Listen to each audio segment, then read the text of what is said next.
Sebelum belajar, Ibu mau absen dulu ya. Hairul Fredianto, Hadir, Bu. Nahra Melani, Nahra, Hadir, Bu. Fitriati, Hadir, Bu. Zakira Elsayanti,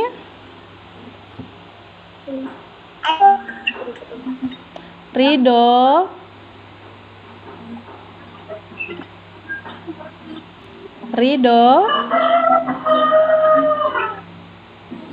Hadir, Bu. Alfa, Hadir, Bu. Hadra, Hadir, Bu. Solikul, Hadir, Bu. Tata,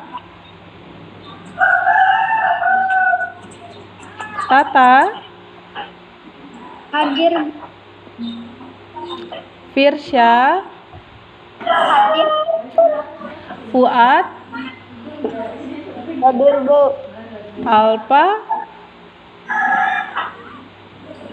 Alfa, dinyalakan kameranya ya. Nabila,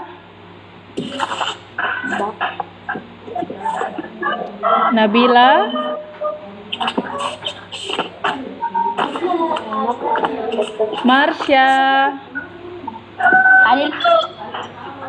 Andi Alif baru masuk ya.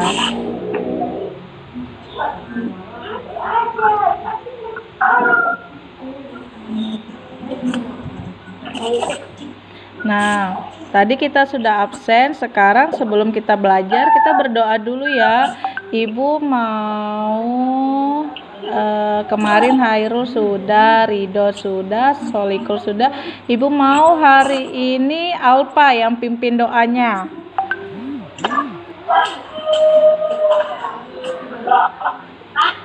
Ayo Alpa, pimpin doanya ya.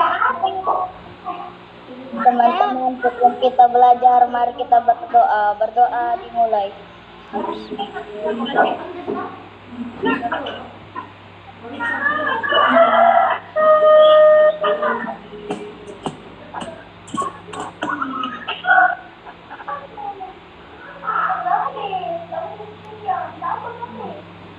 Berdoa selesai. Ya, terima kasih Alpa yang sudah pimpin doanya hari ini. Sama-sama, Bu. Nah, hari ini kita belajar kisah teladan Nabi Muhammad. Tapi Ibu mau mengingatkan lagi ya pembelajaran sebelumnya. Kita belajar kisah teladan Nabi Ilyas ya. Kisah teladan Nabi Ilyas dan Ilyasa. Nah, ada yang masih ingat nggak? Kisah Nabi Ilyas itu, Ilyas sama Ilyasa itu berkeluarga tidak? Iya. Hubungannya Ilyas sama Ilyasa sebagai apa?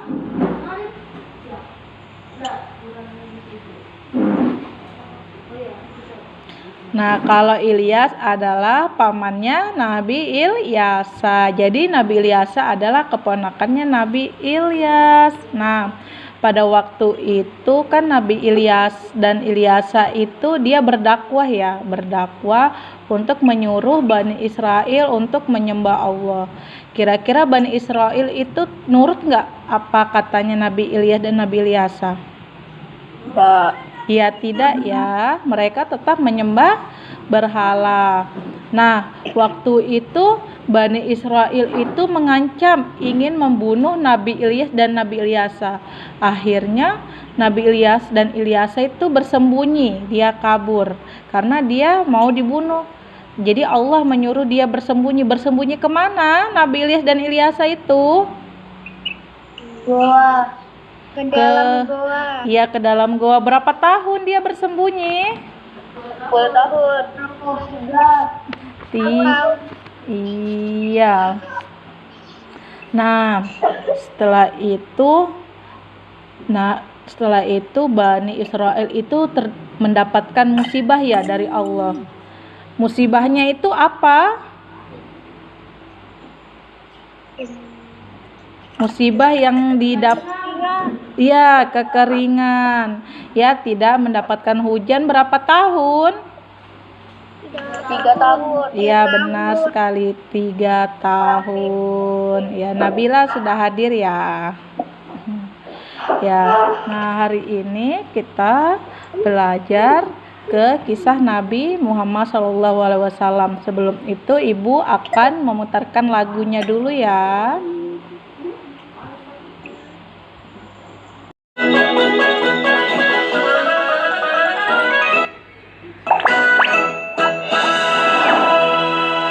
Kedengaran ya suaranya ya? Bisa dilihat ya? Bisa, Bu. Inilah kisah sang Rasul, Nabi tauladan kami, Nabi ke-25 yang penuh suka duka, yang penuh suka duka.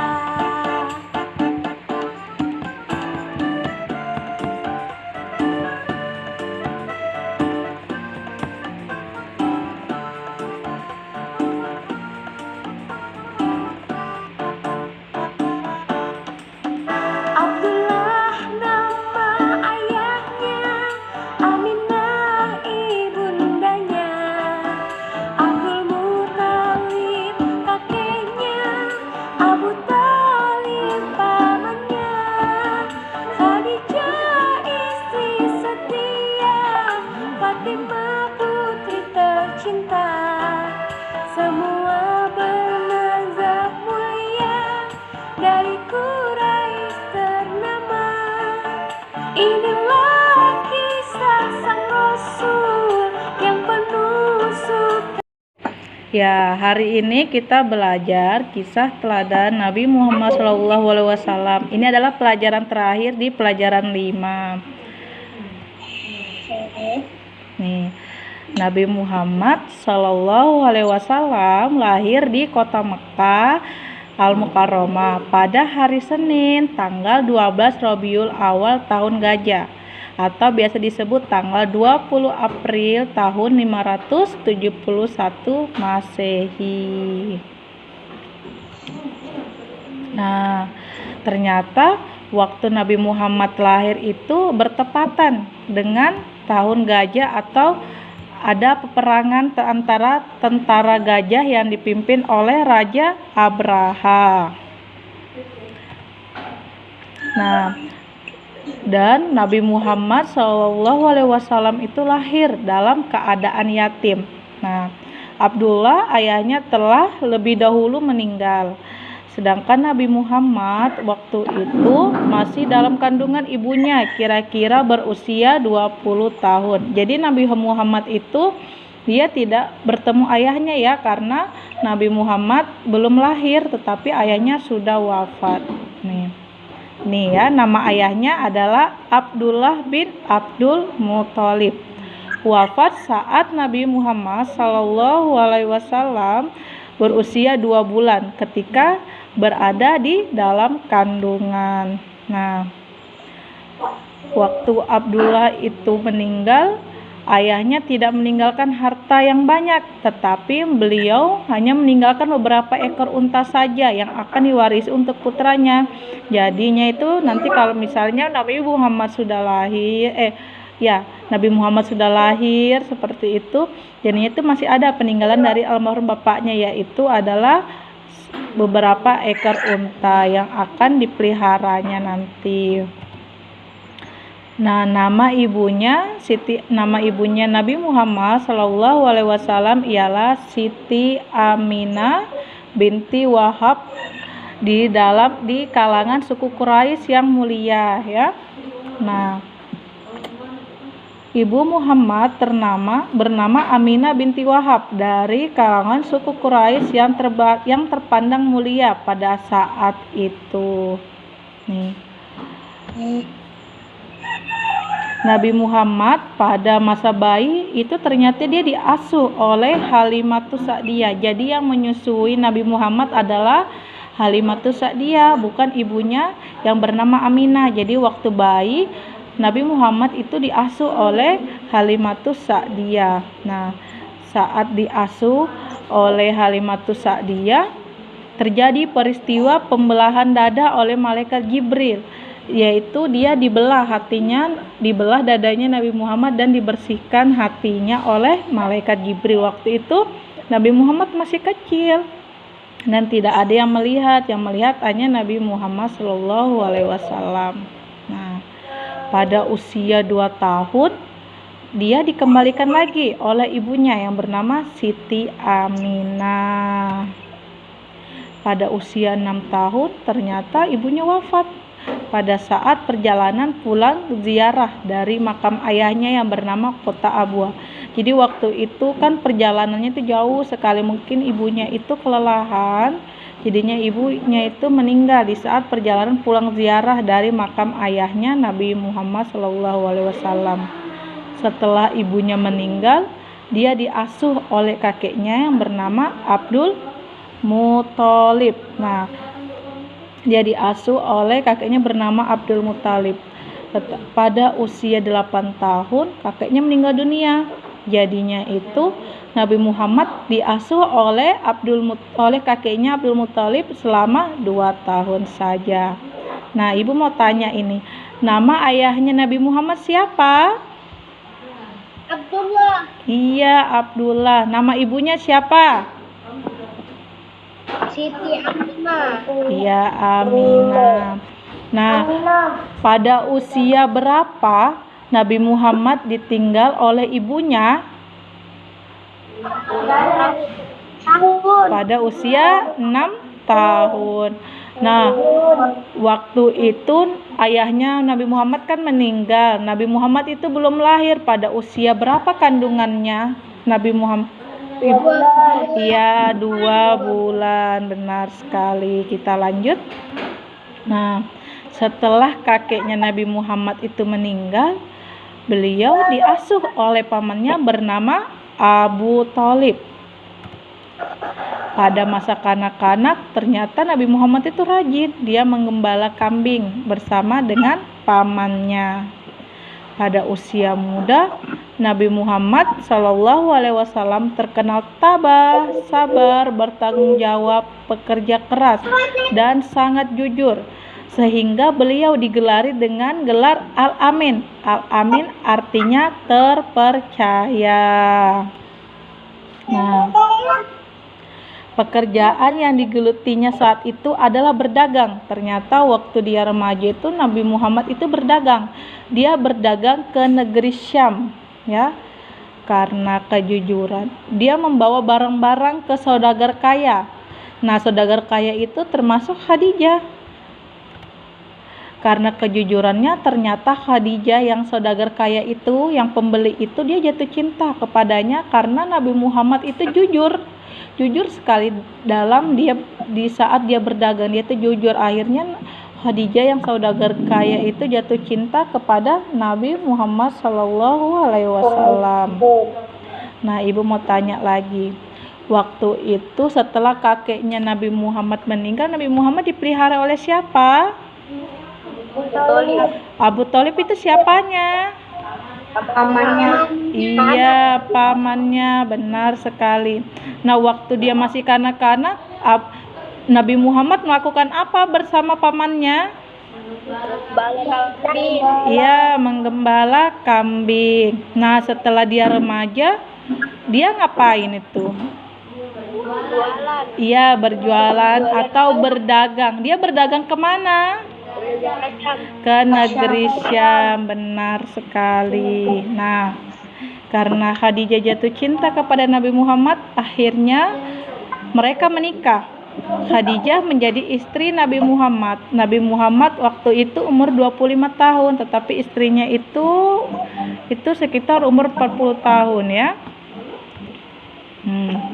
Pada usia 30 tahun, Nabi Muhammad itu dipercayai oleh orang-orang Quraisy untuk meletakkan Hajar Aswad. yaitu dengan mengambil selembar selendang, kemudian Hajar Aswad itu diletakkan di tengah-tengah selendang. Kabilah yang berselisih memegang ujung selendang, kemudian mereka mengangkat Hajar Aswad bersama-sama. Nah, selain itu, Nabi Muhammad juga memiliki kebiasaan loh. Kebiasaannya berhalwat. Berhalwat itu artinya mengasingkan diri dari keramaian manusia. Nanti ya, berhalwat. Nabi Muhammad juga memiliki kebiasaan yaitu berhalwat. Berhalwat yaitu mengasingkan diri dari keramaian manusia. Nah, Ibu mau tanya lagi nih. Siapa nama istrinya Nabi Muhammad? Iya, Siti Khadijah, benar. Nah, waktu itu Nabi Muhammad umurnya berapa tahun ya waktu dia menikah dengan Siti Khadijah? 25 tahun. Iya, benar. 25 tahun.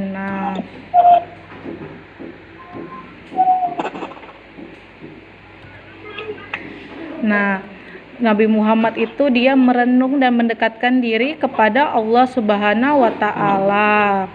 Tempat yang digunakan adalah Gua Hira. Kira-kira ada 5 km dari arah kota Mekah ke Gua Hira. Pada hari ke-17 Ramadan, waktu itu umurnya Nabi Muhammad 40 tahun. Beliau mengalami peristiwa yang sangat menakjubkan. Pada saat tidur, Nabi Muhammad itu ditemui oleh malaikat Jibril di dalam Gua Hira tersebut. Nah, malaikat Jibril itu memeluk Nabi Muhammad SAW. Malaikat itu menyuruh Nabi Muhammad, "Iqra, bacalah."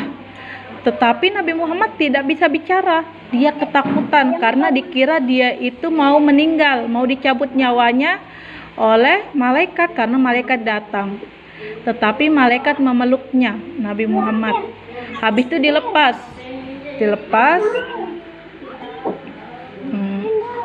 Irul, dia merul.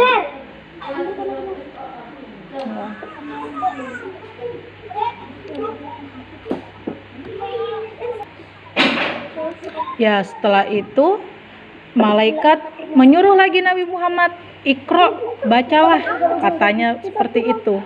Tetapi Nabi Muhammad ketakutan dia karena dia berpikir dia mau meninggal, mau dicabut nyawanya oleh Nabi Muhammad oleh malaikat Jibril ya. Kalinya itu malaikat Jibril memeluk lagi Nabi Muhammad. Setelah itu tenang, sudah Nabi Muhammad dilepas lagi oleh malaikat Jibril. Malaikat Jibril masih menuntunnya, "Iqra, bacalah," seperti itu. Tapi Nabi Muhammad masih ketakutan. Setelah itu malaikat Jibril memeluknya. Dia memeluknya sampai dia tenang, terus dilepasnya berarti tetap malaikat itu menuntunnya untuk membaca Iqra. Nah ya, dituntunlah dia sama malaikat. Bismillahirrahmanirrahim.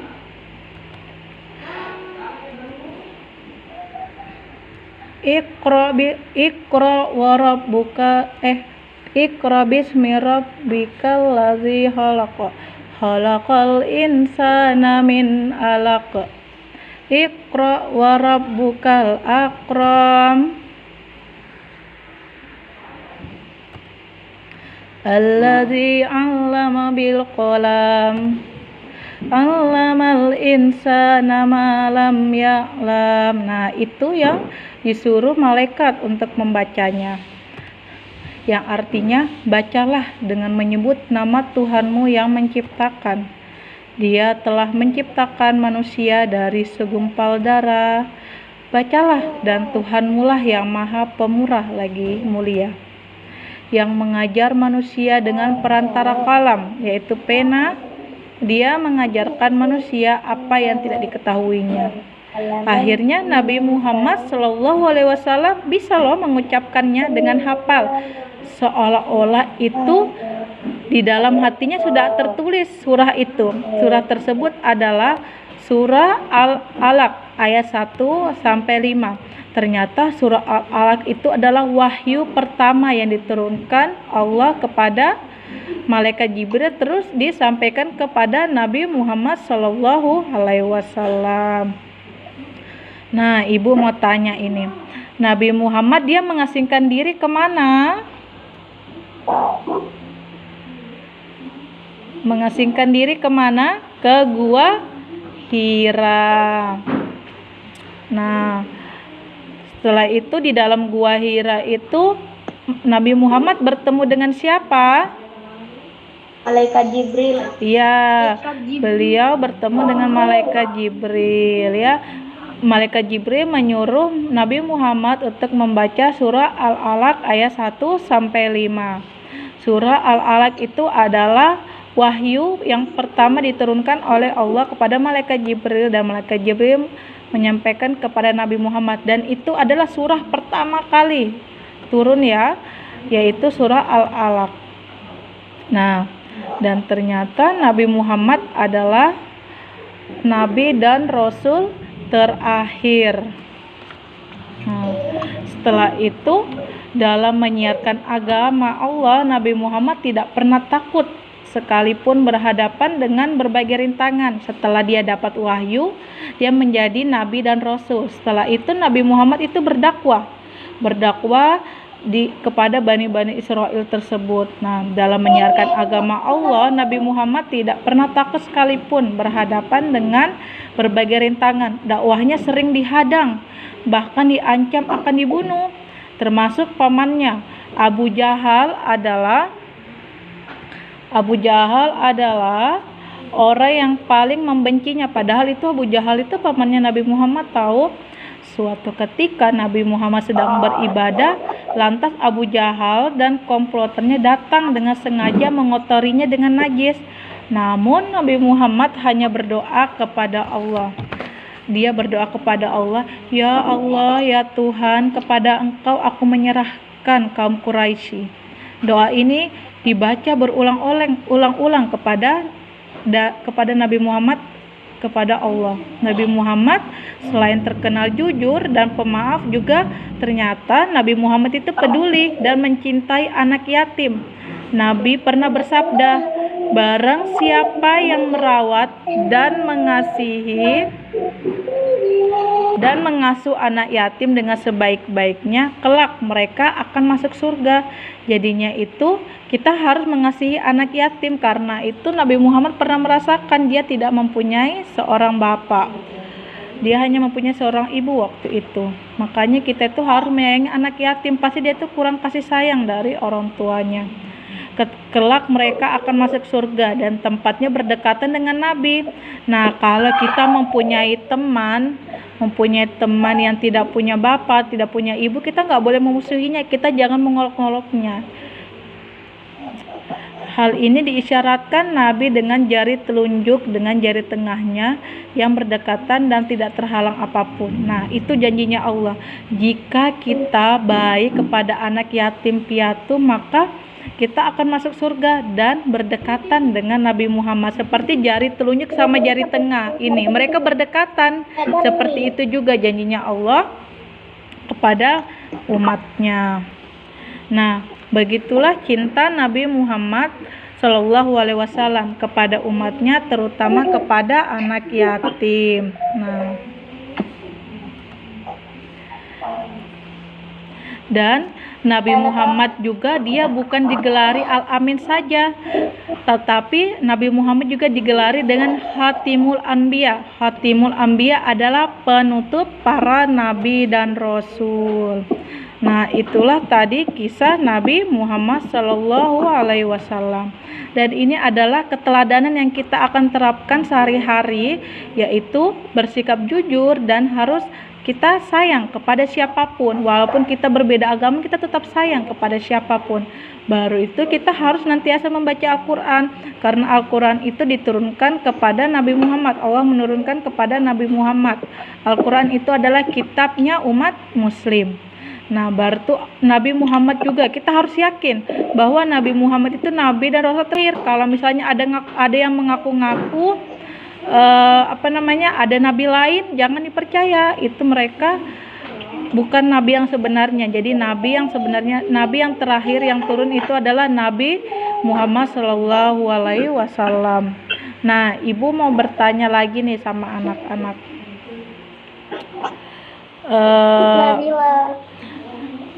Nabi Muhammad itu kan digelari Al-Amin. Apa sih artinya Al-Amin itu?